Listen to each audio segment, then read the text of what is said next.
po sa ating new episode ng The Ruby Wednesdays. Today po, meron po tayong dalawang recipe. Isang recipe gamit ang ating carrot fusilli pasta at isang recipe gamit best-selling na broccoli mix. Okay. So very familiar po yung mga recipes natin today. Una po is yung ating creamy pesto semolina fusilli salad. Okay.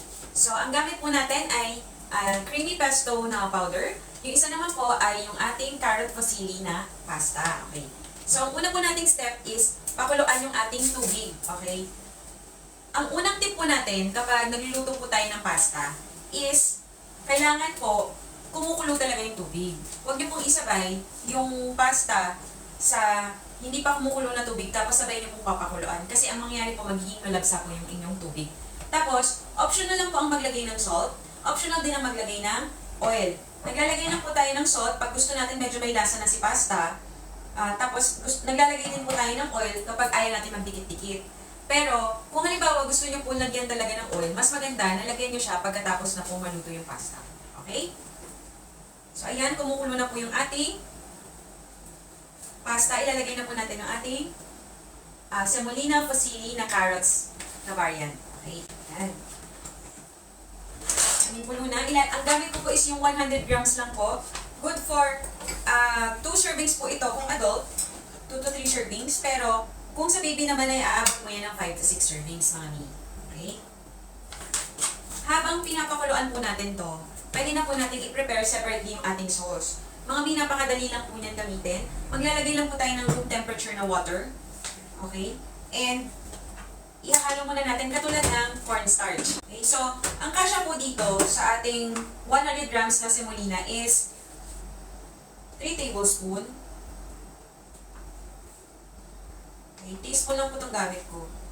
3 tablespoon lang po ng ating creamy pesto na sauce powder. Tapos, maglalagay po ako ng tubig. Ideally po, 1:1, ibig sabihin 1 tablespoon ng ating sauce powder at 1 tablespoon ng water. Pero, kung gusto nyo po medyo mas malabnaw pa, pwede naman po. Kung gusto nyo naman po na malapot, okay na po yun. Okay. So, ito po yung 1:1 na texture. Lalagyan ko pa po ng konti-konti pa na water para po mas madali siyang i-mix mamaya sa ating pasta. Okay, ang bilis kumulo ng ating pasta. Okay, so, pag po kumukulo na yung tubig, tsaka nyo lang po ilagay yung pasta, tapos hayaan nyo po ng 6 to 8 minutes. Haluluin nyo po ng konti din para hindi dumikit sa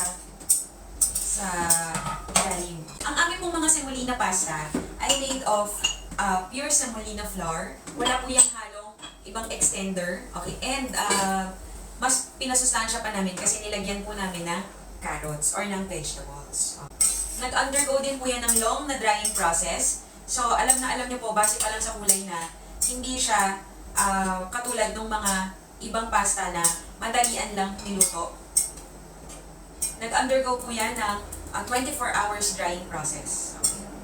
Na dinevelop na po namin sa factory namin. Okay. So today, ang ihahalo po natin sa salad is yung ating broccoli, okay, at saka tomatoes. Ganun lang po kasimple mga mi. Okay. Ang gagawin ko po sa broccoli, isasama ko na po siya dito. Para po, maluto na ng konti yung broccoli. Pwede rin nyo naman po siyang kainin na fresh, kasi crunchy naman po yan. Pero kung gusto nyo po, medyo luto na yung ating broccoli, isama nyo po bago maluto yung ating pasta. Okay? So, ayan. Luto na po yung ating pasta. Ang gagawin po, set aside lang po muna natin bago i-mix sa ating iba pang ingredient. Okay? So, wait lang po tayo ng another minute. Pakita ko sa inyo yung isang. Ayan. Basta yan, ganyan na siya, nag-expand na siya. Ready na po yan. Okay? Okay? So, papalit lang po ako ng gears. Ilipat ko lang po sa mas malaking kawali. Okay. So, habang nagpapakulo po ako ng pasta kanina, nag-mix na po ako ng ating oat cereal, ng ating creamy pesto na sauce powder. Nag-add lang po ako ng room temperature na water. Okay. Dagdagan ko lang po ulit para po mas lumabnaw. Okay. Tapos, ganito po yung magiging texture niya bago ko po i-mix. Medyo malabnaw po yung mixture ko para po kumalat at ma-absorb ng ating salad. Okay. So, set aside ko lang po muna ito. I-drain ko po ulit or ilipat ko lang po ng lalagyan yung ating yung ating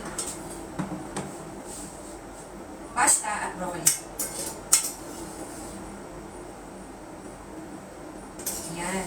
Makita nyo naman po, ang dami na ng 100 grams. Okay. Kung adult po kayo, aabot pa po ito ng 2 to 3 servings. Depende po syempre sa appetite nyo. Okay, pero dahil wala pong additives or extender yung aming semolina na pasta, very heavy na po yan in your tummy. Okay? So, ito na po yung sauce. Hahaluan ko lang po ng tomatoes. Okay? So, meron na po tatlong ingredients dito. Yung pasta, yung broccoli, tsaka yung ating tomato. Tapos po, hahaluan ko lang po ng panlasa, additional na panlasa, yung ating sauce na creamy pesto salad. Okay? Lagay lang po ako ng a pinch of pepper ulit. Tapos, a pinch of salt, pero optional po ito mga mi kung sa baby nyo po is sure. Since puro adult naman po kami dito, wala na po yung baby. Okay? Tapos, lalagyan ko rin po ng additional na lemon. Okay?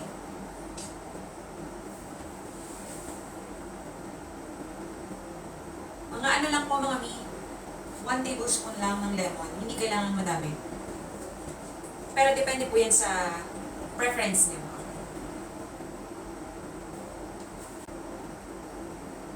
Okay. Inimix ko lang po ng maigi yung ating sauce powder sa water para po medyo mag-emulsify pa siya or lumapot pa siya ng konti. Napasobra po ako ng lagay, pero tama lang din naman po yung texture niya. Okay. So, ilalagay na po natin ang ating sauce powder sa ating pasta.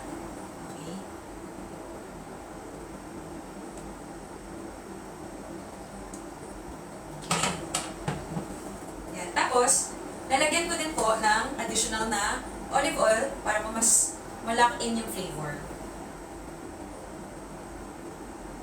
Okay, mas gusto ko po kasi, mahilig po kasi ako sa olive oil. Pero depende po yan sa inyo. Okay, optional din naman po yun. Okay, so yun lang po siya.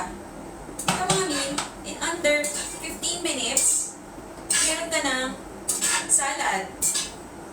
Fresh na fresh pa yan. Okay. Diba napakadali mga mi? Hindi natin kailangan i-complicate yung life natin. Lapit ko sa inyo. Yan. Okay. Yan na po yung ating creamy pesto semolina fusilli salad. Okay. This is made of the semolina carrot variant. And then, meron din po yung tomatoes. At saka meron broccoli. Yung ating pong sauce, mas pinalinamnam pa natin gamit ang pepper at konting salt at saka naglagay din po tayo ng lemon. Tapos nung na-mix na po natin lahat, hinalo na natin sa salad, nag-drizzle lang po tayo ng olive oil para mas luminamnam yung ating salad mga mi, di ba? Salad, okay. Creamy pesto semolina fusilli salad.